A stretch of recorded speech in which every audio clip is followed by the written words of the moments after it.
Welcome to the pod. We are stoked to have you here, man. Thank you for driving out. I know that traffic, that last little bit gets kind of brutal. Especially this time. We got to stop scheduling them to like trap people in that traffic. We got to like be careful about that. Pay attention to it in the future. They're prima donnas, like fuck extra 5 minutes. I'm just saying, I didn't expect like it's just a little tiny inner side road and there's like 1,000 cars on it. There is like a little shortcut. Maybe I'll have to start sending the shortcut to people because there's another way you can come in and avoid all that. But before we were recording, I don't know how much of that we got, but I want to redo it. You were talking about bricks. So what is bricks? To just raw dog it, like no spit or nothing, just straight in. Like, how you doing today? Good. Bricks. It's basically a warehouse that we're gonna build out. Like an old. Bricks. The name came from Bricks, like the granary district downtown. Mm-hmm. All those old sick warehouses. We're just gonna build one of those out, do all the TIs, put glass offs in it, and have 15 companies like ours in there. Like it's got to be on brand. Mostly like it's for me. I came from a big ass tech company that I built for a while, and I just hated it. And I was a CEO. It should have been cool, but and I'm grateful, but it was really stressful and it was like life sucking. And so this time when I moved here, I'm like, what is the coolest fucking business I could think of? Nice. And I'm like, if I had 15 of my homies around that also have cool businesses and like that, I want to do that every day. Cause like you think about like, what's the number one way to elevate yourself? It's change your environment. Oh, 100%. Right. Yeah. And so if you're out trying to play hockey and working on your wrist shot by yourself, great. If you got 5 guys from the NHL come down, you can get way better. Done. Yeah. And so that's the emotional element for me. Like that's the part I love, but then the functional aspect is like I struggle with this in my company, and a lot of us do. You guys trying to build our social media and get like meaningful following, not like a little better. And we spend a lot of time to get like one person to follow, like hundreds of thousands or millions within our community. So the functional aspect is there's gonna be a central media team there that just runs consistently every day and documents all of our interactions, our whiteboards, our trips, everything that's cool, and build that whole group into a brand that gets a huge following, and thus acts essentially as top of funnel, and then just brings us leads and customers and all that stuff, so we all thrive. Dang, that sounds like a lot of fun, dude. Yeah, we're putting supercars in there. It's not even part of the not really big part, but in there's gonna be a basketball court, and we're parking supercars on the one side. That's just like a byproduct because people need parking. Yeah, and that's just what people drive that are gonna be there. Done. And I just want a bunch of Lambos and Ferraris in my office.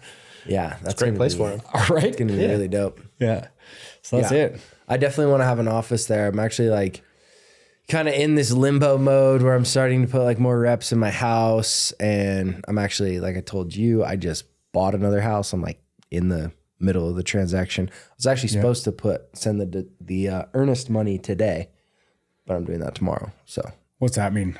That's like earnest money is the money you put. It's kind of like a deposit on the house. Yeah. Usually it's like 1 or 2% of the house value, and then you that just basically secures the deal. That's like at the start of the real estate transaction. Yeah. And then you do like all your due diligence. You go through all the like you have a pre-approval for your loan, but you like finalize the stuff with your loan, and like escrow takes the money, and then they like do all these checklists, and then you can pay your like your down payment and actually transact and like exchange the house. But to start that like whole month-long process of transferring the real estate, deposit, you pay like a little earnest money. Okay. Is what it's called. Yeah. And that goes towards the down payment probably, or something like that. Does. Yeah. And it's refundable. It's refundable if you back out for like certain reasons. Yeah. Right. But it's kind of like you're going in, or it's like you're pretty much buying it. If you just like say, I don't know, then you lose it. Yeah, I mean, it's kind of a gray area. You definitely don't want to go into that thinking you're just going to be able to be like, I changed my mind, give me my money back. Yeah. You kind of have a legitimate reason, I think. I don't know. This is only my second time buying a house, and so hopefully I don't back out and can move over there. But the whole purpose of me saying that is because right now, bro, to be completely honest with you, we meet in like you know how Maverick has like the little like a picnic table next to it? No, just at like in general. Oh, yeah. They'll have the little picnic table and the that's little your grass. boardroom. That's where we've been doing sales meetings all season. It's perfect spot. We did it for like here at the house for like a few weeks, but everybody lives over in Salt Lake. And I was like, we'll just do it, we'll just do it at the Maverick. I think it was my brother's idea, actually. He's like, we'll just do it at the Maverick gas station until like, Dallas gets a rental house. Cause I was just going to like rent a house and I just never did. And I'm just like, I've been really resistant to it and just been putting people here. And so, yeah, we've just been meeting at a Maverick, but it would be so much better if you could finish your project.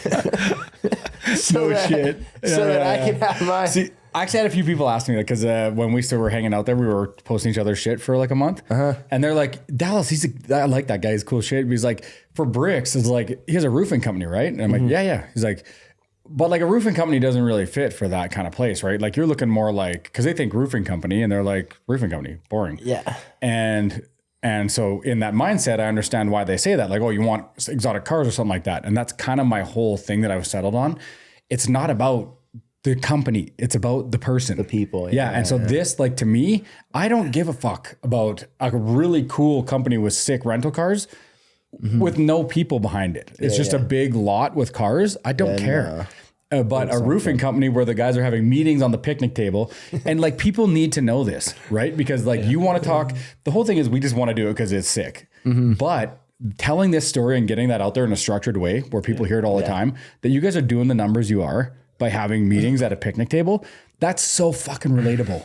It's crazy. And that is top of funnel sales right there. Like I love that guy. I'm calling him for my next roof, hands down. Yeah. Dang. Oh yeah. You're so right. Yeah, I didn't even really think about it that much until I said it because like I have kind of known in the back of my mind that's pretty cool, but I don't know. Thank you for putting it that way. Yeah, bro. The personal branding thing is like that's the main crux of this, right? I think over the next 10 years, people that focus on their personal brand, that's as valuable as any crypto you invest in, any high yield return product, putting time into your personal brand, because what's happening right now is like traditional marketing, all that shit is shifting. Nobody really cares anymore. Nobody watches traditional stuff. And so it's kind of starting to fall off. And all the biggest companies, the Jake Pauls, these guys, they have 50 companies that sell who knows what, nobody even knows. And they're all massive. Deodorant, energy drinks, fighting, like everyone's like, well, I don't understand how all those go together. I do, the guy. Yeah. Personal the person brand behind it. Right. And so you spend time over the next 10 years, that's just going to become more and more because AI is automating everything.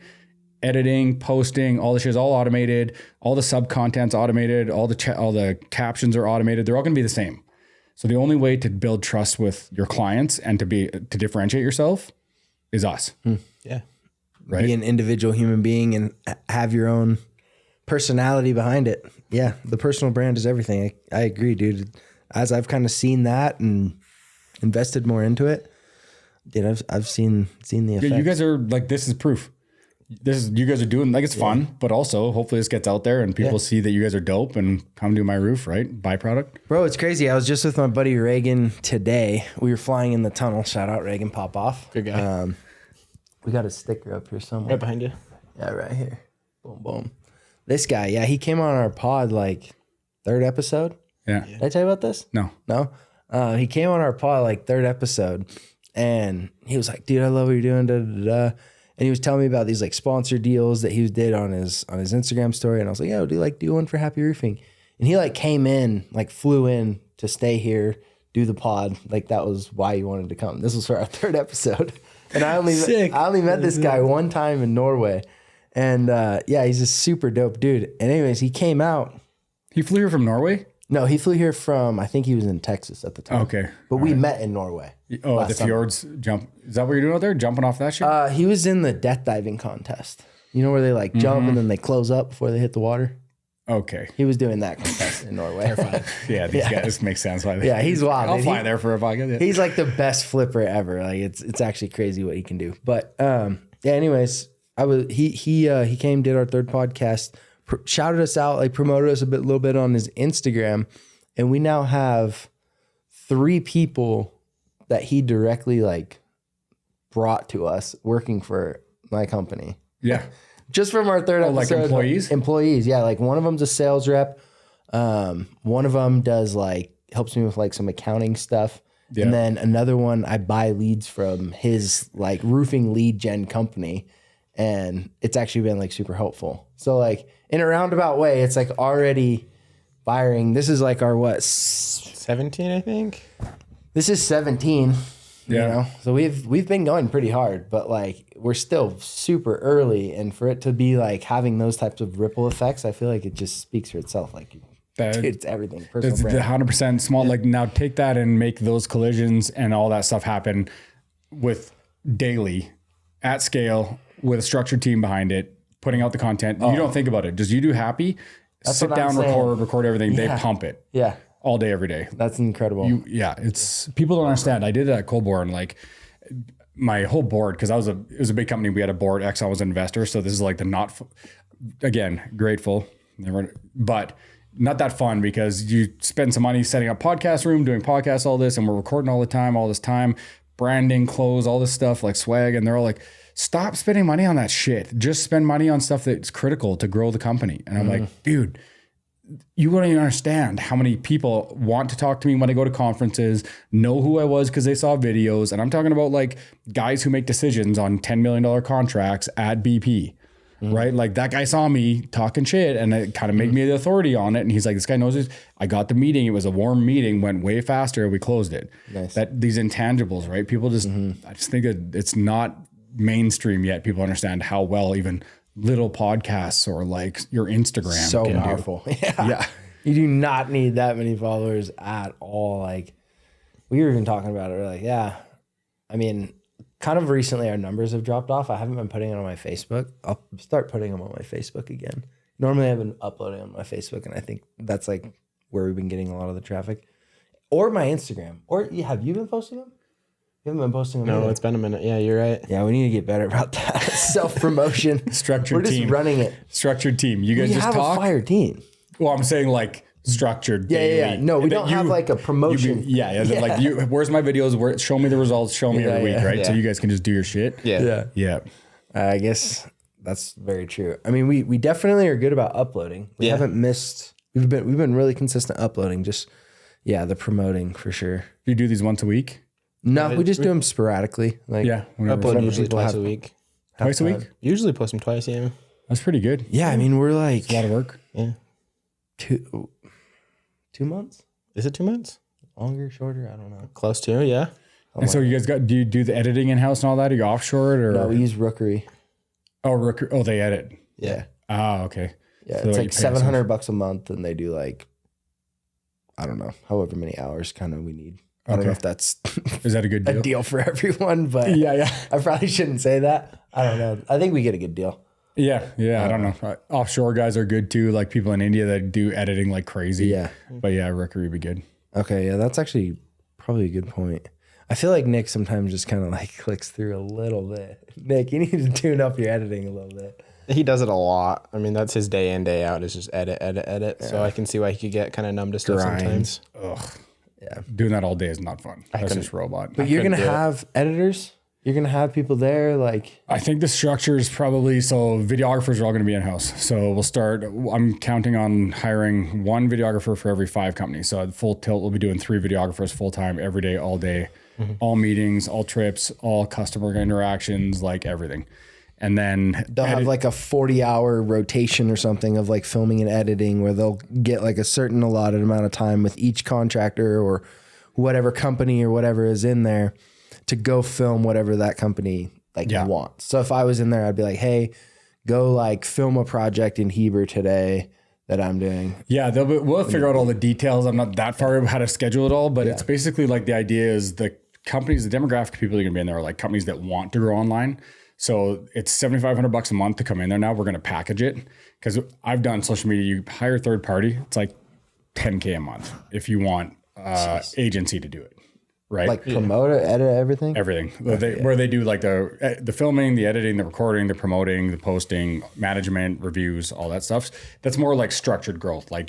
But the thing here is that like you can't. None of those people are selling you a result. Because they're just selling you the service. Yeah, like the process. Yeah, because they can't guarantee a result because their videographers coming over once a week or something. And then you're trying to think of new content and then you kind of run out of it. And then it's like a waste of money and people spend 10, 20K for 6 months and then they quit.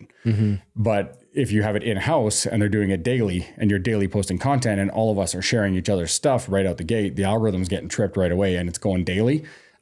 Within 6 months, you're selling a result. Like I'll get you 100,000 followers and that is going to return 100, 200 grand in revenue. Would you spend 20 grand for that? 30, whatever the total is for the time they're there. That's how you got to position the value. That seems actually right? pretty hard, dude, to get 100,000 followers. No? I mean, the proof will be in the pudding, but the followers don't even really matter that much anymore. The viewership? Yeah, it's because everything's changing right now. Like followers used to be the most important thing in the world because your followers would watch your shit. But now all of us, everything we watch is out of our feed. I barely watch anything from the people I follow. Yeah, it's like all feed. If you're on TikTok, you have 1,000 followers, you can do a video and get 4 million views on it with 500 followers. That's true. You don't need the 10 million followers to get the views. So you just need engaging, authentic content daily, and it's going to pop and it's going to go and it's going to keep picking you up. Yep. So that's the new game now. So if you structure, the whole thing is structure, repetition, and being part of something so that you don't have to think of things to say. Yeah. You just have sick interactions in a cool place. It's just engaging content. Yeah. I might be wrong, but I'm pretty sure. I'm 99% sure that's going to work. Yeah, that's going to work. Yeah. That sounds so sick. I can't wait. What's the office going to cost me there? So the WeWork offices, I'm going off like, this is the offer sheet value wise. If you want to get an office downtown, it's like $2,400, something like that for an office. So that's at WeWork. If you want a shit drywall box with some pictures of a plant on the wall, this is gonna have basketball courts, supercars, all the shit, same price. Yeah, yeah. And then media package is $5,000 instead of 10 because it's economies of scale. We're all using the same thing, right? So we can cut the price in half. So membership is essentially $7,500 a month. Nice. It's everything. There you go. I think value wise, and then we'll have the number. You don't have numbers until you do it, but a year in, we'll look at the numbers back. We're going to track everything in software. We're going to like every video you posted, what your engagement was, all that shit. Then we're going to go back, because I ran big businesses. We'll tie it to your revenue and we'll look, what was the change? Oh, it's so crazy, bro. Yeah. Wow. I want results out of this. It's really, yeah. You really, like, I feel like this is, you're farther along than when I talked last time. Yeah. I can tell. Yeah. It's gotten pretty dialed because I mean, fuck, I don't have a job right now. That's all I do. Yeah. So 20 hours a day, I sit there and obsess, like, what is this business that works fundamentally? Yeah. And when you're going to raise money, you have to spend a lot of time getting really fucking clear, because your model has to match the building, has to match square footage, has to be concise, and it has to sell. Like, it has to be real. Mm-hmm. Otherwise, investors are where the buck stops. They're like, cute. That sounds fun. I don't understand how it makes money, or I don't understand why it's viable, or it's too risky. Yeah. Right. It's freaking dope, dude. So what location? Do we have location for this? That one we went to, where you came in the Lambo in the snowstorm. First supercar on site, baby. Yeah, that's it. That's what's up. That's cool. I've had a couple of the supercar guys in town DM me too and ask, like, hey, I heard you're doing this. We might want to put some cars there. No way. That'd be sick. Yeah, it's 6 minutes from the airport. Like, oh, that's nice. Yeah, there's nowhere else that close for I want to put some cars there. Hell yeah, that's for our cars. Talk to Mark. So my partner, Mark, he owns ADP Lemco. They put the basketball courts in all the schools. So we're putting a black basketball court, rather than just have dead space in the lobby on the floor. It's going to have a black bricks basketball court, cars parked there, event space, cigar lounge, pool table, 6 TVs on the wall, media studio, podcast studio, all the offices. I know, bro. It's all street art. It's going to be dope. We're having events there all the time. I've been talking to people for events already, and wow. Yeah. So it'll be sweet. So do you know about how many, so that location that we were at, how many companies can you fit in there realistically? I got to get 5, 10? No, like 20? Big offices. They're 10 by 20, which doesn't sound that big, but for an office, it's pretty big. Like, this is probably 10 here ish. So twice as big. Like, take that wall out and square it. That's one office. We fit 15 of those. And then what about parking? Whole backside, that gravel where all the food trucks were, we're gonna clear that out. They're leaving. So we You're doing covering over there? Or you just no. But there's a bunch of food trucks parked there, and that's part of our building. Okay. And then basically all the offices will be on a mezzanine along the back wall in a straight line now. Okay. Wait, but you are going to have indoor parking for cars, right? Oh, the supercars? Yeah. All inside. Okay. I was like, I'm talking took a about turn. yeah, I'm just Parking's like outside. like a fucking football game. I'm like, here, bring your Revuelto in and put it beside the weeds in the corner. The bums won't touch it. I promise. Okay, no. so you're For saying all the it has- people in the companies when drive their regular cars there, park in the back. The that supercars go makes so inside. much more sense. Wait, so how many offices can you fit with supercar parking inside? 15. 15 offices. Yeah, they're all going on a mez. So the cars all go below. I got all the render. I'll show you. It's sick. All the renders. Yeah. Yeah. You have your contractor? Dev. Yeah. Yeah. Wait, what's Dev? It's a dude. Oh, Dev, that's his name? Dev Sui. Yeah, he's like another. Oh, I thought You'll that was love short him. for like developer. No, that's kind of sweet though. I never thought of that. You like him. He's just he's got a crazy story too. Like this is what I like about this project the most is like it attracts like what a bunch of fucking misfits we're gonna be. But we all got business, like we crush at business. And it's like the oddballs, the weirdos, like the Post Malone song Loser. That's gonna be our anthem. You know that song? No, I need to. Jelly Roll, this is for the losers. No. Bro. I mean, I'm sure I could Play it on this pod. if I heard it. I mean, not like No, you're gonna get copy checked. You can't do it. that won't matter. I don't Copyright think for check. us with how long it is. I think after 15 minutes, it's pretty loose with that stuff. What's But, it called? I think it's called Loser, Jelly Roll and Post Malone. It's a big song, but like this is for the losers, the outcasts, and bad with songs. it's like all the weirdos. Even hear this?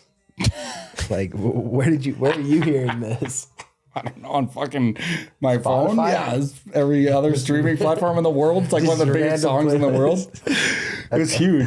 Yeah, but anyway, the song is like, this is for the losers, the outcast, like his Post was a loser, right? Or what he thought. And so it's like all the weirdos, the outcasts, but it's like Dev, he's got a crazy story is how we came around to this. But like I just met him through another friend of mine. He has a construction company. He does it like a small company that he started from scratch. Mm-hmm. He moved to Salt Lake and he moved into that homeless shelter that was attached to the first building I was looking at with his mom when he was 4. Dang. That one by the Maverick. Oh my gosh. Yes. And now he's doing TIs and renovating Targets and all these other big restaurants and all this shit. And he's going to he just built it from scratch. That's crazy. That's a dope story. Yeah. And he's like Sounds like an awesome guy. one of to the have. most chill, humble, solid dudes. Yeah. That's freaking incredible, bro. So he's going to be your builder. I think, yeah. If he wants to. I'd sick. totally do it up, bro. Love it. I'd rather, I don't even want to price shop it. I'm just like this. Yeah, let's People like build that. it. Let's go. What about timeline? Well, I got to go. Even the building guys, commercial, because this won't get released for a week or so. Week or two, yeah. Yeah, they won't see it. Probably anyway. But anyway, I got to go this week and talk to the guys who own the building and finalize the details now because they were waiting on me to have the capital to put it down to put this thing up. And Which you have now. Huh? Which you have now. Well, it's sitting there. Yeah. Whenever I got to go, like now I'm going to the banks tomorrow and setting all the stuff up and lawyers are got to get their paperwork to issue him the equity. And then I got to talk to get those guys to finalize the details on the building. And then I think if everything goes smooth, I'm hoping we have it all settled and Dev's in there this month. And then There you like go. 2 months worth of work and we should be close, 2 or 3 months. No way. Bro, let's go. Are you serious, dude? Yeah. Hit the ground no running. messing 3 around. months away from this thing? Depends on all the construction, but they have done so much work to that building since we saw it. Like they ripped the floor up. They've just been prepping it for you? Yeah, it was just a bit of a tin can, right? Like you saw it. Yeah. They're going to put new steel around the outside on the lower part that was all beat up. They tore the floor up. They're putting lobbies, bathrooms, new heating system, all the insulation. And then so we just got to go in and put mezzanine in, some car parking, basketball court, and some drywall and paint and furniture. Dope. There you go. And it's just going to be like glass, right? A lot of like so it's just a rectangle building, essentially, like an old brick, like 80-year-old, you saw it, tin can. So the mezz wall will go along the back wall. As long as I don't run in, like part of this next week is in the next 2 weeks here, you go to the real architects because Dev did all the renders. Mocks, yeah. But the real architects for the city look and go like, can't do that because of fire code or can't, whatever. Yeah, make some small adjustments, whatever. Hopefully they're not just like nix the whole thing. We got to find another building, which we will if we have to. But I'm assuming everything's fine. Just for like capacity or something, have too many people for fire code or something. That part I don't know yet, but we'll find that out. But yeah, so the back wall, which is 140 feet long, we'll just have a mezz with all glass on it. And we're going to try and leave it really rough the rest of the building, graffiti all the outside, put the podcast room, conference rooms underneath the mezzes, and then parking there, and then double lifts on this side for all the cars. And then You doing like storage lifts or like work on 4-post. 4-post? Just storage for now, yeah. Might put 1-2 post in there just to screw around if we want. I don't know. It's going to be our fantasy factory eventually. So if we want to mess with cars in there, might as well. Yeah. Why not? Yeah, that's freaking dope, dude. I love it. Yeah, I'll definitely bring a car, maybe 2. Yeah. Hell Parking included in the membership if it's a super. You're a VIP. We'll talk. Let's go. Yeah, dude. That's really cool, man. That's exciting. Is there anything else like going on in your world? Are you pretty dialed focusing on this? Or I mean, what else is going on? My old company, I can't really talk about the old company because it's big time. And if they scour the internet for stuff, and if anything, and there's a lot happening with that right now. And it could have a major impact in my life, like it's a different life, but I can't go into a lot of detail because it's live and there's a bunch going on. It's a bunch of big shareholders. So if I say shit and it interrupts something that's happening, then I'm in big trouble with lawyers and all this shit. So yeah, we don't want to go down that. Nah, learned my lesson previously. But so the old tech company, for what I can talk about it was a huge run, and I'm really grateful to have been part of something like that. They're currently doing a bunch of shit, and if everything goes right, then all this stuff down here is not such a big deal. If funding and all that stuff is solid. So Nice.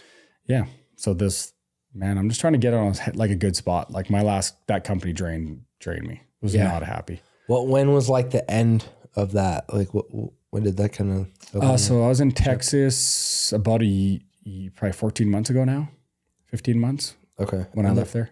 And then you moved back up to Canada because you're from Canada, right? Yeah. I don't tell people that. Place sucks, but yes. Fuck yeah, I like I'm Canada. American. Nah. Communists.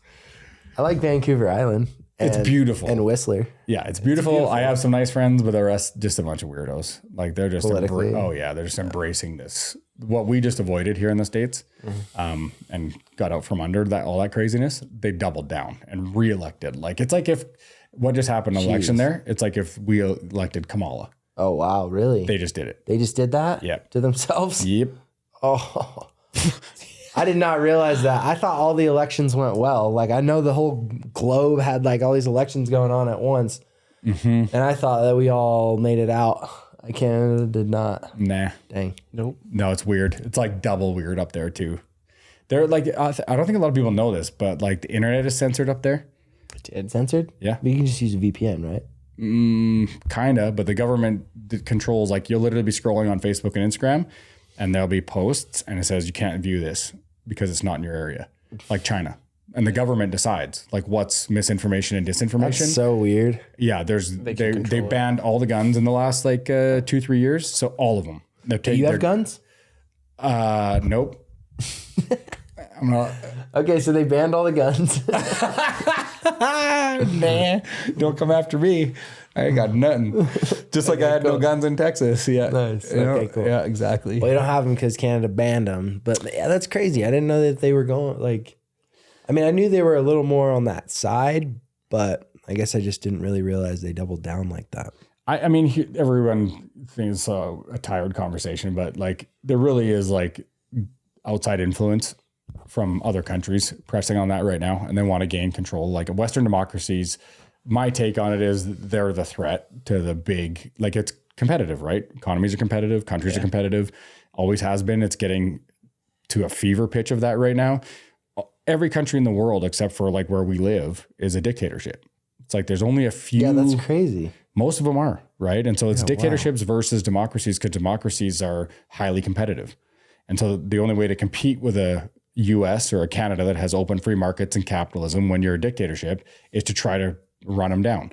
And I don't know if you ever read a book, something like, there's a book called Confessions of an Economic Hitman. No? Oh, it's crazy. So Really? yeah. I got to read it. I just finished So, a book, so I'm ready for my next one. really? Yeah. What'd you read? I read Way of the Superior Man. Oh yeah. That's a good book. It's a good one. Uh-huh. But tell me about the economy. What was it? Assassin? Confessions of an Economic Hitman. So it's all about this guy who worked for the US and he would go to other countries, do espionage and pretend like he was from there. He was a spy. And he would go he would be inserted by the US government into their government somehow through a leak in their government. Yeah. And then he would influence their government policies, like what's happening in Canada right now, do bad from the top down, like someone very influential in there, and just like, oh, we should do this, and then change policy, change laws, take a year or two, and eventually it topples the government because the people get so pissed off. So you can't go like bomb a country into oblivion all the time. US does sometimes, but if you want to take a country down, like Saddam or Assad or all these guys, that's how they do it. They send a guy in, they discredit the guy who's in power. They sow doubt and dissent. And then eventually it starts to erode. And a year or two later, the whole thing, like two of those guys turn on him and then they turn on him and then there's civil unrest and then they start into war and then inflation rises and everything drops. It's exactly what's happening here. It's exactly what's happening in Canada. That's outside influence at the top level in your government. And so people be like, well, they're not trying to destroy their own country. I'm like, yeah, they are. They're corrupt Canadians. They're getting paid insane money in offshore accounts, and they're getting told you'll get to run that country like a dictatorship. Here's $500 million and you'll run it. You'll find guys that have that personality that would take that 100%. Yeah, for sure. Especially people who are already seeking positions of power in the government and stuff. Right. It's either that or we'll kill you. Right? Yeah, or they blackmail them. Yeah, they catch them. We'll Epstein your ass. Yeah, they video them doing nefarious activities. Yeah. And So then say we're gonna. I honestly think this. Trump was the linchpin in stopping all this because he just is crazy enough to do it. Yeah. But in Canada didn't have it, and so they're into their. I think it's a bad thing that's going on out there. Maybe the people will like not overthrow their government, but With what? at least get control of it. With what? No guns. What? Maple syrup and beaver pelts. Plus Canadians. They should have enough hidden, don't you think? Yeah, but man, Canadians are not Americans. Yeah, That's the thing. Yeah. Canada's known for being super nice, like Terrence and Phillip on South Park. They had yep, like we're just laughing and joking, nothing serious. Like no one takes us serious. That's great, unless there's something like this happening, and then it turns to apathy. Like you're not doing enough. Yeah, and then you're fucked because people turn on each other. It was the craziest thing in COVID. When I was in Texas, people they were like, no, we're not doing that. Yeah. Fuck off. In Canada, everyone just gets told what they're scared of, and then they're all terrified. And then you have people over to your house for dinner, and they put up a hotline, and they're like, report your neighbor if they're killing your grandmother. And they believe it all because they're so apathetic. And people were like insane in Canada. I don't know how many times I was at like Home Depot. I will never wear a mask anywhere, and you're not allowed in. They were sending police to arrest you, and people are following me around Home Depot, yelling at me, pointing in my face. Oh my gosh, dude! I'm like real nice. I would not do well in Canada. I would fuck with too many people. Why do you think I'm here, bro? Didn't fit in up there. Nah. You had to come down here. Done. No, and that's too bad because it's beautiful, and like obviously my family, my friends. And like I live in Alberta where it's like the Rockies with like we have these beautiful. deep blue lakes like Banff, it's beautiful. Yeah, I was up there last summer and it's one of the most beautiful places I've ever been. But that's the one thing, like we talk to the people and it's like the government structure and everything just isn't what we have in America. Like we asked one of the guys we were watching a concert with and he's like, you shouldn't move here. Because we jokingly said, it's beautiful. We'd love to live here. Yeah. Because it is beautiful. But he's like, no, like you don't want to live here. And we didn't really grasp that, but hearing your understanding of it, I'm like, holy shit, yeah. Yep. That's exactly what it was. Well, and it's really real, and people don't, it's just lack of information I don't blame people. Like this is, not a lot of people are going to worry about geopolitics or macroeconomics or all this stuff. Like nobody cares. However, in this last 10 years, it's become pretty important to understand the differences in stuff. Like in the US, why is it different down here? Like one, your culture. You guys fought that war. And you won, and fuck off. We're not part of Britain anymore. And that has literally been in your DNA, our DNA, because I'm American now. Yeah. Our DNA since then. And that's still the culture now for most spots. Canada never had that, right? They were just a colony. And also, you guys, when you had that war, there's a constitution put in place down here. Yeah. So you guys are the only constitutional republic in the world, and people don't know this. That's still a monarchy. It's still controlled by the like there's no constitution in Canada. There's a charter of rights that the people think is like that, and they're confused, but it's not. The government said you can have these rights, but they're essentially privileges that the government gave you. The constitution is like for the people. It's like telling the government what the government can do. Exactly. Yeah. Opposite. Yeah. Totally. Right. So yeah, Canada is just a weird. Yeah, it's funny that your friend said the same thing. Is he like a guy that lived there his whole life? Some guy, we were sitting there in a concert. It was, I forget who it was, but some big names. And we were just sitting in a concert and we were just joking with the guy. And I was at the Calgary Stampede. And he was very much like, yeah, no, you don't want to live here. That's an Albertan. Yeah, So it's like the Texas of Canada. Yep. So Alberta's the one that want us to see. We want to become the 51st state. Alberta? Yeah. That's like central? No. West central? It's about dead north from us right now, isn't it? Yeah, exactly. Yeah, it's like right above so it's Montana. like on the western half, Yeah. Yes. but not on the coast. Straight up from here. Like it's there's British Columbia is the coast and then Alberta. Oh, okay. Yeah. But Alberta's like all cowboys and oil. And then Edmonton? That's Alberta. Yep. Oh, that's in Alberta. Yeah. That's the asshole of the world, Edmonton. Really? Yeah. Why? Oh, it's just gross. Dirty? Yeah, it's like it's just an industrial area full of hookers. Not a good city. Yeah. I worked on oil rigs for a long time. No. Yeah, he's like, oh, maybe go up to Edmonton. No. I noted to not go there. It's like, let's see how much flights are real quick. Yeah, not. I worked on oil rigs. So everywhere like Edmonton North is all like pretty. So the mountains and all that stuff you were in is on the west side, like in BC. Oh, yeah. Between the two provinces. Yep, on the border. And then the other side of Alberta is like flat prairie. It just gets to like minus 40. And that's Edmonton. So not really a reason to go there. Dang. Well, you do need to go back to your hometown because you still have some stuff up there, right? Nah, not really. Just my house. In your sled. Oh, yeah. Well, my buddy's holding it. It's in BC. It's in BC? Yeah. It's in Revelstoke. So There you go. Is it going to be here next winter? Because I'm trying to decide if I should get one. We'll get one, obviously. Mike, I'll send this to Mike. I'm like, Mike, bring it down here. Mike's a homeboy. He loves loading up trailers and just driving for no reason. He'll bring it down here. It is kind of fun just pulling a trailer. Yeah. But, get one for sure because I want to go out here this year. I've never ridden down here. Did you do, have you done an avalanche course? Oh, yeah. You have? Yeah. I'm like level like 2.5. So, Oh, really? Guide trained. Yeah. There you go. Dang. The mountains we ride in Guide are no trained. joke. No, they're real. That's sick. We've had a couple guys die. Like the mountains in Alberta are ruthless. These are great. These are medium-sized mountains. And then there's Alberta mountains. Which are like XL. Death. It's scary. Like it's super fun because there's all these crazy chutes but you look up sometimes and you're just like these cornices hanging over. Oh, It's a school bus hanging over. Yeah. Dang. So you're like deep into it then. You've done that much training. Mm-hmm. Wow. Okay. So when you'd go into the backcountry, would you snowboard or just ride? I mean, that's what I started doing because I snowboarded a ton when I was younger. And then I bought the sled because I was sick of the mountains, the lineups and everything. And it's like 90% of guys that sled started by using it for access to snowboard or ski. And then after you sled you just ditch it. You're like, I'm never getting off this thing. And then I don't snowboard ever since. That's what's going to happen to me. That sucks. It's so fun though, dude. Yeah. Like, you know that feeling when you're going down the mountain and you're like in a pow day and you're just floating? Yeah. You just, Nothing better. Oh, yeah. On a machine with power. yeah. And you get it and it pops up and then you drive it back down in the snow and then it pops out. You just don't stop all day long. Like so new fun. line, new line, new It's line. really fun. You know Johnny Warner? Yeah. Why do I know that? Watt. Yes. He's in Watt. He's in LG4. LG4. You guys got acronyms and everything now. Oh, yeah. Damn, it's a Were you in what? Yeah. Oh, no shit. Jimmy's my uncle. Yeah. How old are you, motherfucker? 23. How is Jimmy your uncle? I guess 40. Jimmy's 43, 20 years older. Yeah. Wow. Yeah, my dad's his older brother. That's crazy. Your Oh, what's reaction to that was priceless. what's his dad's or his brother's name? My dad's Matt. He's got... I met Matt. Yeah, that makes sense. Sick. Cool. That's funny. I would have not expected that at all. 'Cause you look like there's no way. Like I'm That they're old. I'm related? Jimmy's age. Yeah. I'm like, you could be my nephew. Oh yeah. That's crazy.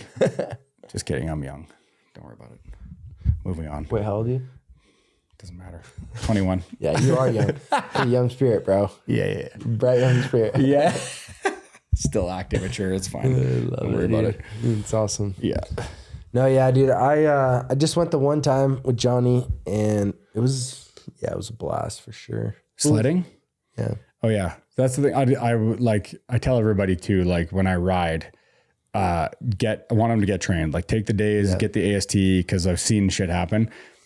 Also too, I don't want anything to happen to my friends, but Yep. if you're not trained, I'm the one that dies. It's for the other people, right? The people always go riding with these people they don't know. No way. No way. Because of like, that's who I'm relying on to get me Save out. you, yeah. Right. So I got to know all the guys we ride with. There's maybe like 6 or 7 guys and they're gnarly. Like they pull rad shit. But those are the guys we only ride as a group. We don't let like other people come because we just, they'll be, 2 guys on a hill cutting over your head and they don't know what to do, like terrain traps. They don't know what to watch for. And they're just ripping and they're going to get you in trouble. Yeah. Right? No, you definitely got to go with the right people. Yeah. And I think because the amount of terrain you cover too, like is 10 times more than like on skis or a board. Mm-hmm. So you're just in 10 times more opportunity to get in trouble in a day. Yeah. Oh yeah, dude. Yeah. It's crazy how much trouble you can get in on those things, man. Yeah. They're dangerous. I'm surprised you haven't sledded more with all this. Is that your wingsuit out there? You do that? Yeah, that's my wingsuit. I was pulling it out because I haven't flown that one. I flew a different suit a few times a couple years ago, and then haven't really flown wingsuit since. But I picked this one up, and I think I'm gonna go fly it this week when we go. There you go. Yeah, I've been flying in the tunnel a lot, but What's the wind tunnel? yeah. Oh, I thought it was no. Is it fun? Dude, we should go do it. It's fun. I'm down. It's fascinating. It's so cool. So what does it feel like? Is it weird? Does it feel like you're falling? No, it's like you're floating. You're floating. Like, yeah, it's unique. It's very, I don't know how to describe it very well, but like, it's like you're stationary. You're not going anywhere, but like as you react to it, the wind shifts you. It's like, I don't know, having control of yourself in zero gravity a little bit. Yeah. Yeah. But That was today. So you're just like practicing like a sit position, Yeah. practicing moving around, and I'm supposed to be dropping my leg here, but I'm doing a bad job. And then like transition to vertical. That's pretty dope though. But you can't like the wingsuit ones, they're on like a 45, aren't they? No, you're at like, I don't know the anglage, to be honest with you. That suit out there probably has like a 3-to-1 glide ratio, best case scenario. Oh no, I mean like, isn't there wingsuit wingsuit tunnels. wing tunnels? I've seen them, Yeah. There's one in Sweden. There's one tunnel in the world that's angled like that for wingsuit. It's in Sweden. Oh, so you don't wingsuit in that tube? No. Because you fucking That's just. I mean, there are people that can, but they're like head down, just Spinning. like carving. Yeah. They're not like flying anywhere yet. Yeah. Okay. Yeah. So where do you fly that wingsuit? You just go. There's a drop zone 5 minutes from here. Oh, The skydiving center. let's go. I want to go. Yeah, I haven't skydived in like 10 years. Oh, we're going this week. Rope swing Moab too. I've done that. I want to go back. Big Let's fan. do it. That's fun. Yeah. I think we're gonna go do that one, and I have like a group deal too, so you could come with. Well, I mean, do you know Taylor? Who? You know Taylor? Yeah. Okay. Yeah. Yes. Whiskey Throttle. Yeah, good guy. Yeah. Big fan. Super dope. What day are we going skydiving? So we have the ground school on the 19th. So I think it's actually 2 weeks. Oh. All right. Well, I'm probably going to go this week if you want to go, and then I'm going to go again when he comes out here. So if you missed the first one, you can go on the second one. Okay. Deal. I want to come. But Have you gone before? You doing ground school? Yeah, I've done 2 tandem jumps, and I'm doing ground school so I can get certified to jump without him. Yeah. So I think that's basically what I've done. I did tandems and then I did like a paper pole. paper ball? Yeah. They put a guy jumps with you, but not on your back. Like he just jumps and holds you. Yeah. And then you have a newspaper in the back. And then they want to see you pull the newspaper and throw it so that you get your movement right. Uh-huh. Like you're throwing your chute. And so they just make you do 2 or 3 jumps with newspaper, throw the paper, and then he releases your chute. Okay. Yeah. I don't know if that's a normal While thing. you're or what. falling? Yeah. Yeah. So you're, okay. Yeah. So you've done one of those? I did 2 tandems and 1 paper, but it was like 10 years ago. So they'll probably make You me should like start from you scratch. should renew the course, and you should do it with him. He does it. Yeah. Yeah. Let's do it. Doing ground school on Monday or Monday the 19th, I think is what it is. Okay. Let me look at I'll look at my phone because I'd love Monday to the do that again. 19th, then I'll go out there with my wingsuit, and we'll all have a jolly old time. Well, there you go. And then we can get some wind tunnel in one of these days. Wind tunnel's fun. Where is that here? Ogden. Yeah. Okay. It's fun. Is that on the side of the interstate? Or is that Texas? I'm remembering. Is it iFly? Yeah. That's Texas you're thinking of. Houston? Okay. Yeah. Yeah, there's that's one. Houston. Okay, that is Houston I'm thinking of. I was just there. That's why I know that. Yeah. That's by my house downtown. I drove by it a bunch of times and Oh, really? yeah. You lived in Houston? Yeah. Oh, no. Yeah, that's when I was at the tech company for oil and gas. I lived downtown on the Heights. That's dope. Did you ever hear of Christensen Building Group? No. No, that's my uncle's company. He's actually kind of over in that area. Big commercial company? Or is it like homes? Yeah, commercial and industrial. Oh, yeah. Yeah, he does some pretty big stuff. He's actually winding down doing more of the investment side of things now, though. Less GC, more just working with money, Yeah. capital, raising capital. Are you still building that building out here? Or is that part of what you were getting to with your house?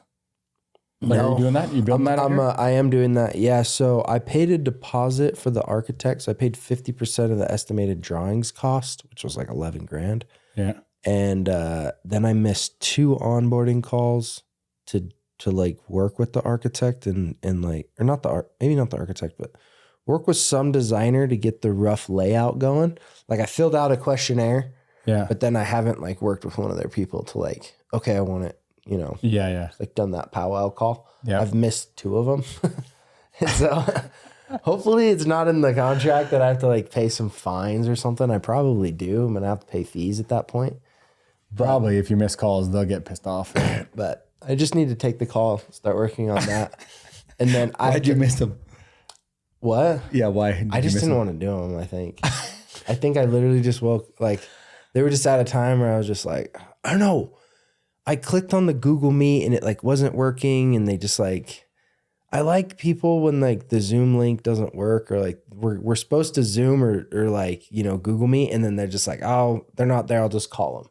Like whenever I set a call with someone, I'm not like, oh, if I missed the link, then the call's not going to happen. It's like, oh, if I missed the link, then they'll just call me. But like I missed the link on those and they don't call me. No. They're not like, hey, you missed the Google And Meet. they're I'm like, this fucker didn't show up at all. Yeah, They're like I'm pissed like- on the other end. I'm thinking I'm the customer. I'm like, come on now, just give me a call straight to the celly. Like, make it easy for me.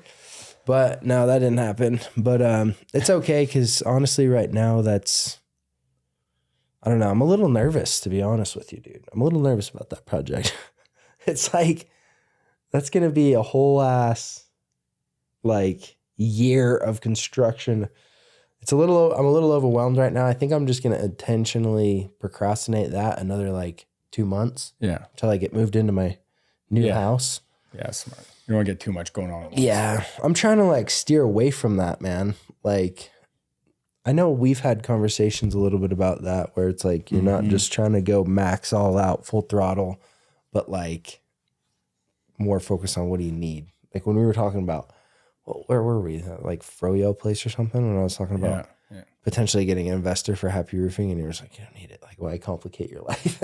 Don't do it. Yeah. Yeah. You guys are cash flowing. Just keep it a happy place. This is a happy home. So that's, that mentality is something I've been moving into a lot recently, is just like taking it easy, not trying to be all crazy with everything. There's a balance you want to strike, right? Because once you get businesses too, though, that get to a certain size, like you guys are a real business that does good numbers, they do take a certain amount of diligence, right? And so for me, that was always the hard part, is like, I was always under the gun trying to double, because I had private equity investors and a lot of guys want more revenue. But even when it got to the bigger state, like a couple hundred employees, trying to find a balance of like backing off and enjoying your life, but then you feel like the wheels are starting to fall off of all the work you put in. Yeah.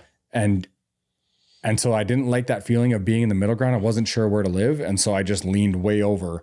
Well, if I'm going to do this work 10 hours today, I might as well just work 14 and try and get it to $500 million. Like that was it. And that was the mentality, but it's a trap, right?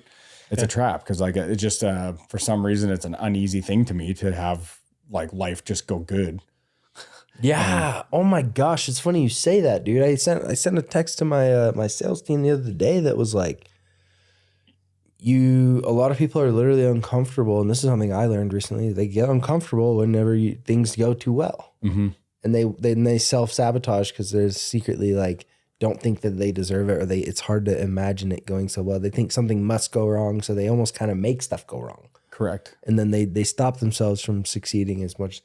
So that's actually something I've been trying to tap into my own mind recently. It's like, where am I self-sabotaging and just getting in my way for no reason? Where can I just like let myself go and let myself grow?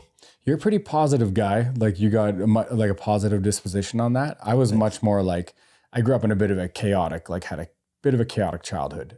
And so it was always like, always super love, but then you get the shit beat out of you. Right. Like, so there was this, like, even as a little boy, you learn like, it's not really safe. Like it might be you're loved, but this could be a day where you just get your head wrapped off a wall. And so you end up in this, like, I don't really trust things very often or easy. And I always feel like this was then developed later into like the scarcity mindset, which is odd to think that I'm a super positive, confident guy that wants to go build these big companies. That's not a guy with a scarcity mindset. Obviously, he has abundant mindset. Right. Like, no, full scarcity mindset.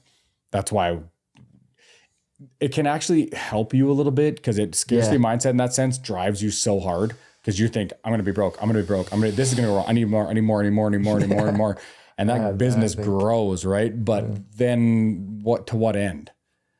Like, when is enough enough? Never. It's always destination anxiety. It's like, well, I remember I used to think like, if I ever built a company that was like worth $10 million, like this is when I was by myself, You'd be good. Yeah. that's crazy.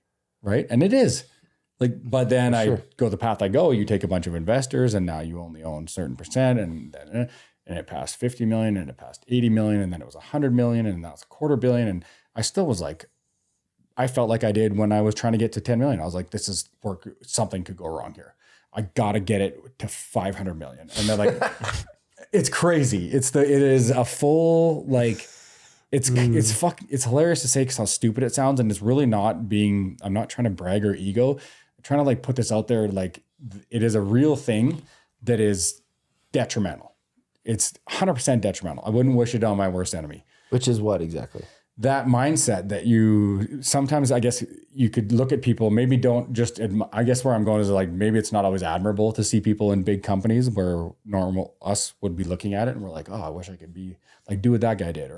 And we kind of feel bad that we're like, oh, I didn't build a company that big. It's like, well, there's also, sometimes that's true, but also some of those guys are miserable. Yeah. Right. And I was one of them. And so it's like, don't always feel bad when you see stuff. And if you're happy and you got a really good life and you're positive and you got your family and you got a good house and you're just enjoying what you do, I just think society doesn't reward that enough. Like that, how great that is to be settled. 100%. Yeah. Yeah. Everybody's chasing something bigger and they're trying to max out. Like, that's what I was doing, man. It's like everything was just, what's the most I can do with what I have? Like, instead of just like, what do I need? You know, it's like, what's the most, like, oh, like, okay, we have that. Like, let's get more employees and more marketing and more this and more that, and more housing and like, you know, bonuses and incentives and like, just keep going. Oh, it's there. Just use it. Instead of just being like, what does the business actually need? Yes. Like, do we need to just constantly like go? Or will everybody sell and do pretty damn well without spending that extra 20, 30 grand a month on random stuff? Right. Yeah. I mean, I think it's an important thing to do that we all kind of get into business, and I did, and probably you guys do. You just get in and you start working and it starts to snowball. And I didn't learn this till years in, but it would have mentors and coaches and stuff come in and run me through this stuff a million times. Just sit back and like the why questions, right? Like, why? And also what do you want in 5 years and 10 years? What is your stated goal with this? And it's not just more money. That's what I was looking at. I'm like, I want $1 billion company. And that's all I said. No wonder you ended up miserable. Cause like, what do you really want? Chasing money. Yeah. I don't really want that. I want a good life with great friends and a balance of work and fun and enough money to help all the people around me and live good. Yeah. Okay, well, that's a totally different company plan than what you were going for, bro. That's a completely different plan, bro. To get to the B or the chill, normal, like good, fun life. Like, Yeah, but I didn't even know that. I'm like, you just work really hard and make as much as you can, and then you're happy. yeah. No, that's, I mean, it's crazy how many people you hear it and it sounds obvious that that's obviously not true. It sounds cliche, but it's funny, man. It's everybody. There's a lot of people get stuck in that trap where they're like, "Oh, I need to get more." I mean, that was me. I barely feel myself shifting out of that. Like within the last like month, Like shifting out of wanting to get bigger. yeah, Really? You don't strike me as that kind of guy. dude, it's crazy. So like I was telling him on the last podcast, this is the first time in my life I've ever allowed myself to just save money for no reason. Just like have cash. Like it's always just been like, oh, if I need cash, one, I'll either just make more, like I'll use incoming cash flow, or I can like sell investments or like sell a car or like get a loan or like use a credit card. But there's no reason to just have like a savings account. That's what I thought. Like, you know. And then recently, This is highly educational for all the young bucks out there. Like, wow, that was smart. No, you actually do need Smart. a savings account. It's crazy. It's crazy how much just lighter I feel just seeing that start to grow. And I'm just like, oh, like I could have just bought that peace of mind years ago. Yeah. You know? And so I think that's what it is. It's like normally it's like money comes in, it goes straight to, you know, paying down debt, investing, marketing, something with the business, straight to bills, straight to expenses. Yeah, just straight into something that's moving in a system, not just like, okay, pause.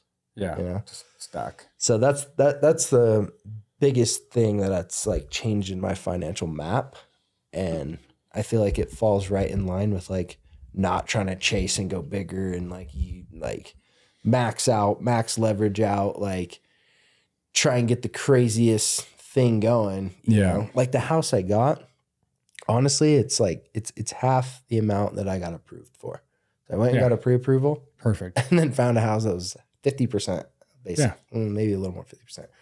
So it's like very conservative, very chill, like not stressful. Whereas I was looking at other houses where I was like, yeah, I could get that, but like, I don't know, like that's a lot of bedrooms and furniture. Like for me and Maddie, like, you know, 3 bedrooms is a lot of bedrooms for 2 people, you know? So it's like, anyways, no, it's just, it's a weight lifted off feeling like you don't need to be all max revved out and all like freaking max stress, max growth, like, and just breathe and just like, That's a good age to be at, bro.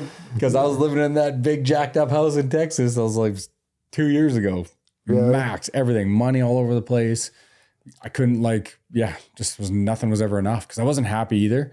So I was bored or like not bored. I was trying to buy happiness. No, none. I was working like I had my Zooms were back to back for 8 hours, and then it was work before that and work after. Oh my gosh. Yeah, all the different departments: operations, sales, software, hardware, investors, private equity. Next day, board, ops, sales, Alex, software, this, next day, this, that. 4 hours after, go work out, go to bed. I would literally, during COVID, I was in my Texas house by myself, and I'd walk from my bedroom to my desk, sit for 12 hours, walk back. Dang. Walk back, go get to the gas station to get some food. And that's why I got so depressed. It was wild. It's the stupidest shit. But like, and then so because of that, I was like trying to buy happiness through like endorphin hits or something in my brain, right? So I'd be buying shit on Amazon like crazy, investing crazy shit into stocks I shouldn't be putting money in, like just chunks of it too, like all in. Yeah. Gone. Gone. I'm like, fuck. All in, like all just out of balance. So me right now. That's exactly what I've fucking been doing, bro. Don't just chill. All in on the investments because it is a dopamine hit. I never even thought of it that way. Fully. Investing is a dopamine hit, and like, It's chasing. Just you're like with your money. I don't know. I'm not a financial advisor, but I got my uncle's like one of the top economists in Canada. So cool. like, that's cool. Yeah. And so he told me this. He's like, you could have a little bit of money to go do the things you like to do, like your companies you want to invest in or crypto or do whatever. Yeah. 10% or less. 10% or less. He's like, take everything else you make that you don't need. First, lower your standard of living so it's not exceeding your income. and then everything else you have left, take and put it in the S&P 500 in an ETF.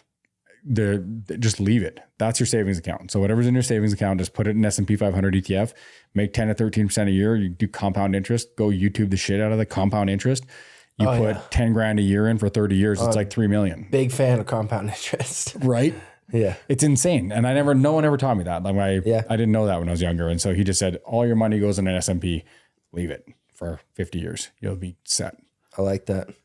Yeah. My whole thing with the compound interest, you know, Dave Ramsey? Mm-hmm.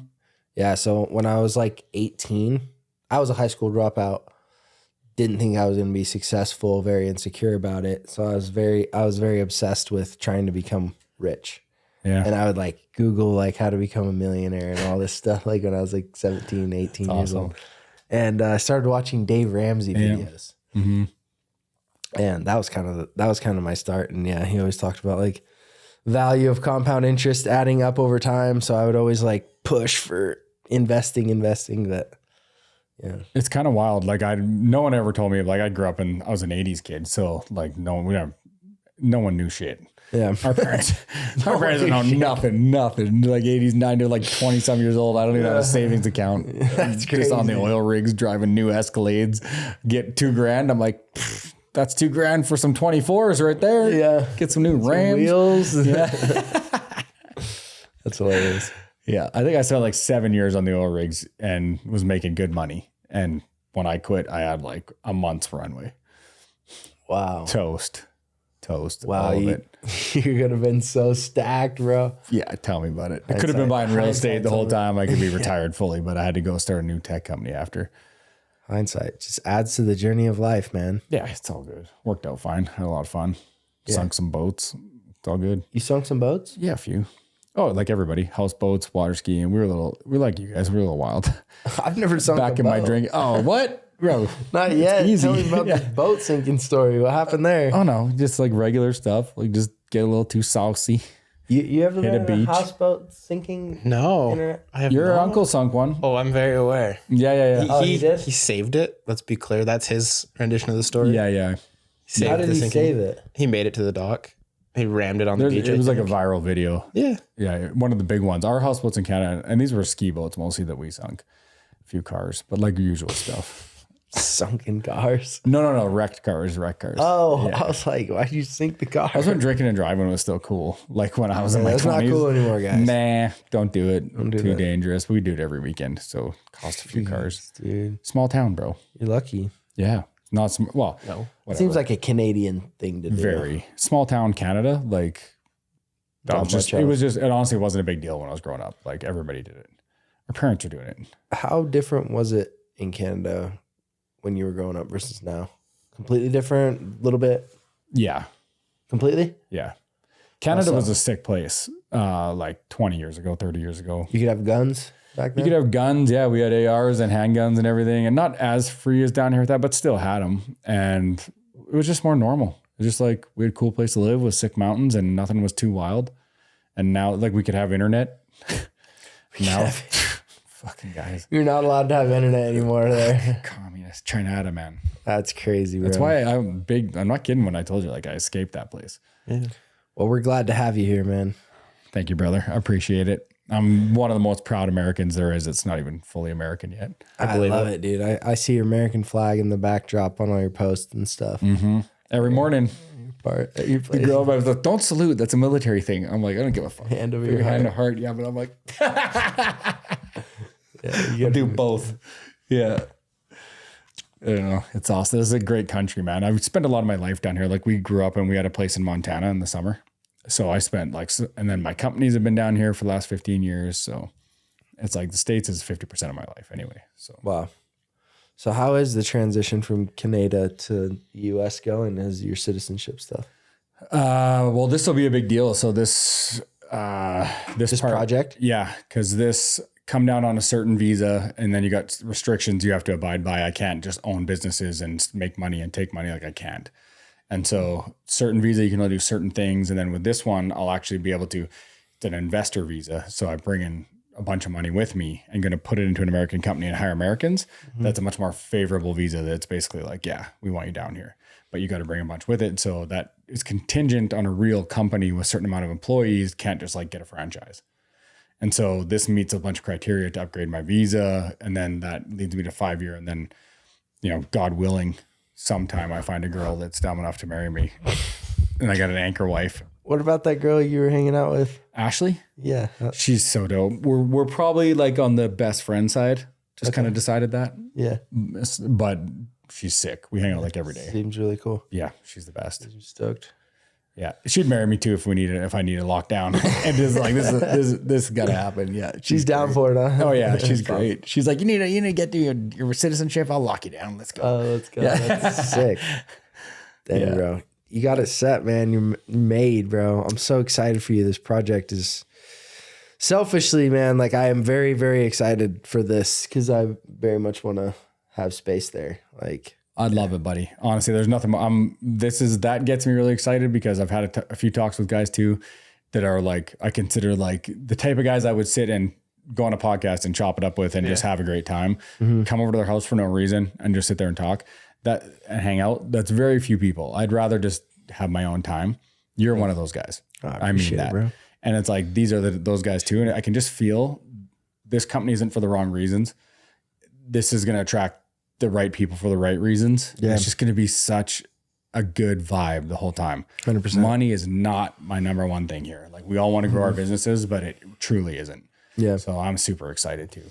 Yeah, me too. It's crazy too. Like the whole timing and just how well that kind of works, the timeline with what you got going on. Cause I was going to I've been in serious talks with 2 different like filmer editor people. Mm-hmm. Really trying to figure out who that's going to be and who's going to take care of that role for Happi Roofing. Yeah. And like we have it pretty well for the podcast, but it's just so much simpler. Yeah. Like we just sit in one spot, record everything. Yeah. Right. I want someone that's like on the go a little bit more, but like, yeah, being able to just do a media package with office space. That's like done. Multiple birds with one stone right there. And then the garage as well. Events, all of our private parties, like their birthdays, the Christmas parties. And I want to do the thing too, like what I really loved about Watt that Jimmy did, it was so good, is once we get that crew, the trips, like at least 2 a year, running of the bulls or something, we're going to book them that'd be cool. as bricks. So we'll travel as bricks. Like we're going to Rio for the festivals, or we're going to like ones that you see that you'd want to do lifetime trips. Yeah, for sure. That's part of it.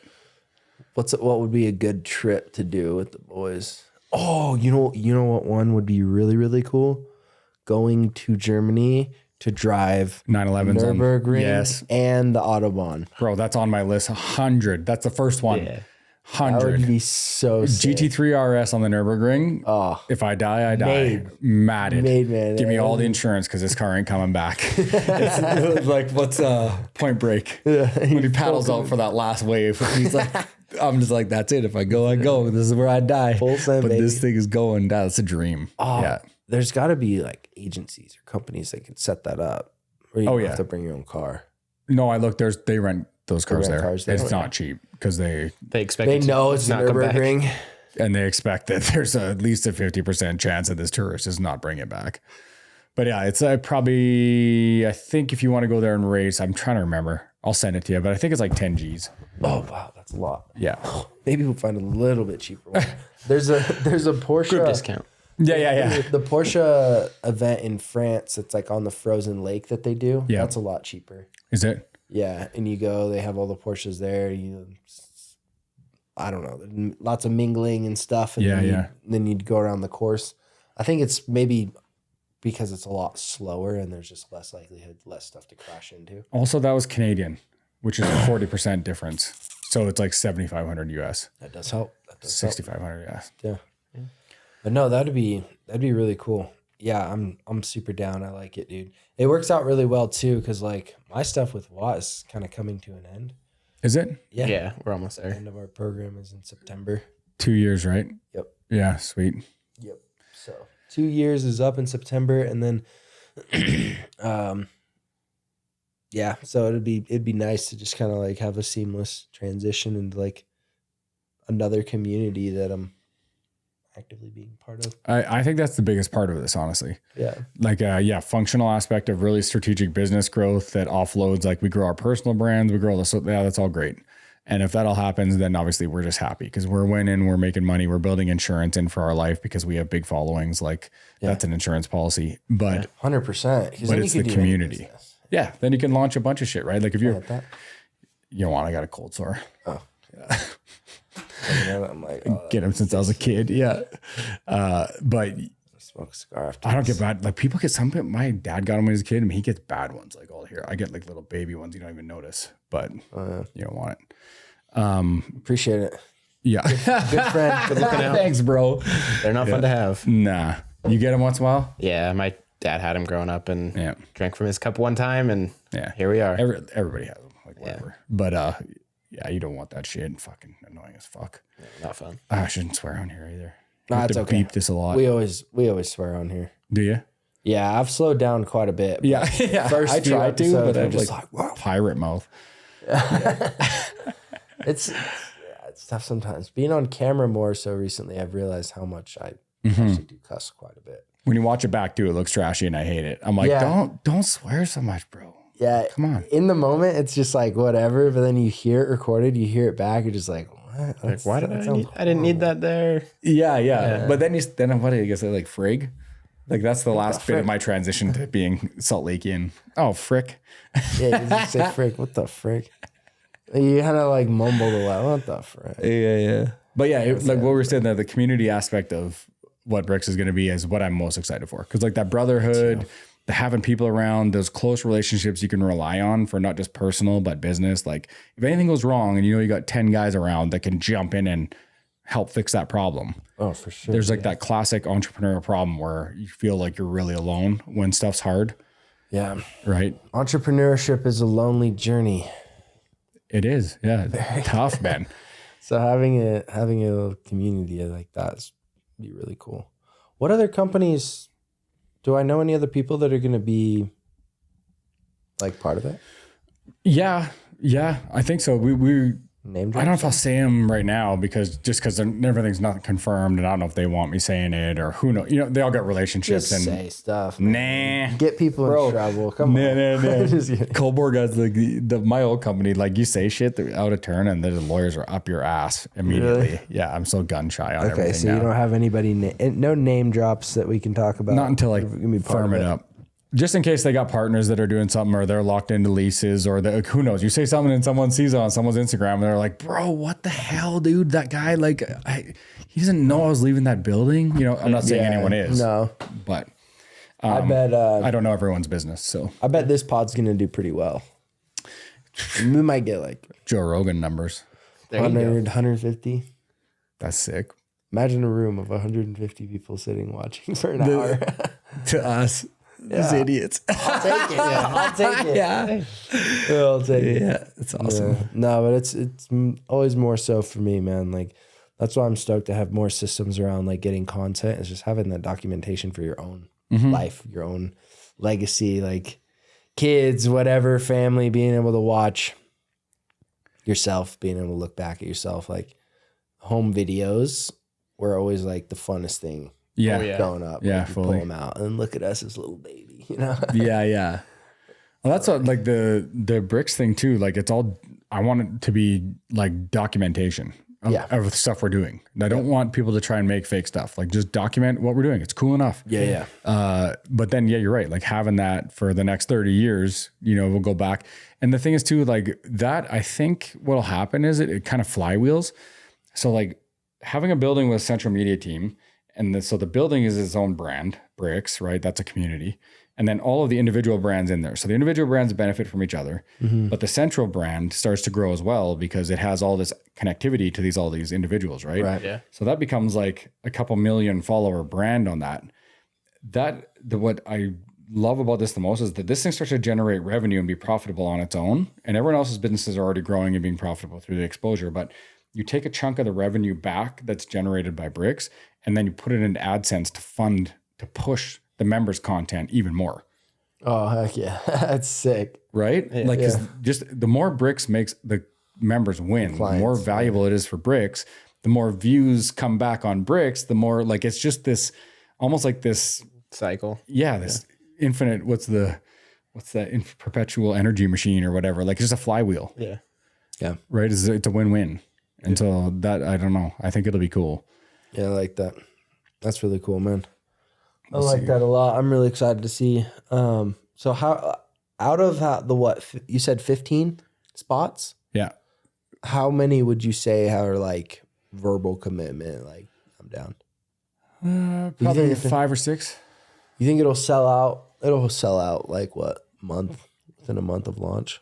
I'm like the plan is we'll see. You never know, right? It's a new thing. This doesn't exist. So you have no barometer. It's not like you're launching another Chick-fil-A where you can say, these areas with these things. This is what we're gonna get with this population. I suspect you build something that unique with like street art and basketball courts and exotic cars in there and these dope people with only 15 spots. And the social media is so valuable to those companies. The value proposition is good. I suspect while the building's being built for the next 2-3 months, if I'm just recording, putting out content every day and showing the progress, the courts, the best, that at least a third of it is full when we launch is my goal. And then if it's 2/3, that's great because we're already profitable. And then I think it'll fill up, hopefully by summer. Nice. Awesome. Who knows? That's sweet. We'll see. That is radical, dude. Only one way to find out. Got to send her. Love it. Yeah. Full send. Yeah. Well, bro, I appreciate you again coming out, hanging on the pod, telling us about all these updates. Definitely got me excited. Me too, man. Dude, we're going to be definitely recording a lot of podcasts in that place. It'll be fun, man. It's going to be dope. Yeah. It's nice too, just being able to record over in Salt Lake. As like more people come in and stuff out of town, like having the studio out here, to be honest with you, like definitely has its disadvantages. Yeah. It's nice for me because it's at my house. Like, everybody else has to come out here and it's like, probably be a lot better, honestly, moving the studio into Salt Lake. So is it going to have like its own, like, are you going to just move the cameras into that office?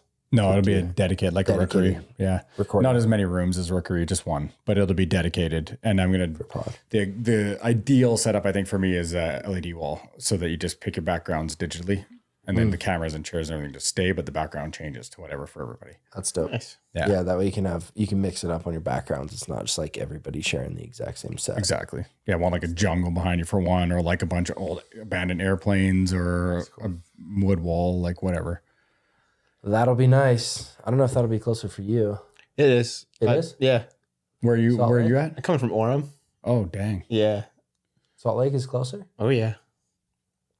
You're about an hour with traffic, hour 15. What's Salt Lake, 45? Yeah, usually about 45. Mm-hmm. Oh, that's a no-brainer. Yeah. And if you're 5 minutes from the airport, it's on that route for me. 60, the main exit that comes into downtown, like where the Maverick is. Yeah. It's like, or actually, no, that was my old building. The Halloween grain elevator. Yes, I know. It's on the other side of the interstate, like the first building on the other side. Yeah, that is faster. Yeah. Cool. Yeah. Rad, dude. I appreciate you guys, I'm excited to, we appreciate you, man. You're a freaking stud. Oh, yeah. Excited to watch the progression of bricks and of you and as you become an American, dude. Thank you, brother. That's all it. That's it. I got no choice now. Welcome to America, baby. I'm in now. All right, guys. Thank you for watching the podcast. We'll catch you on the next one. Peace.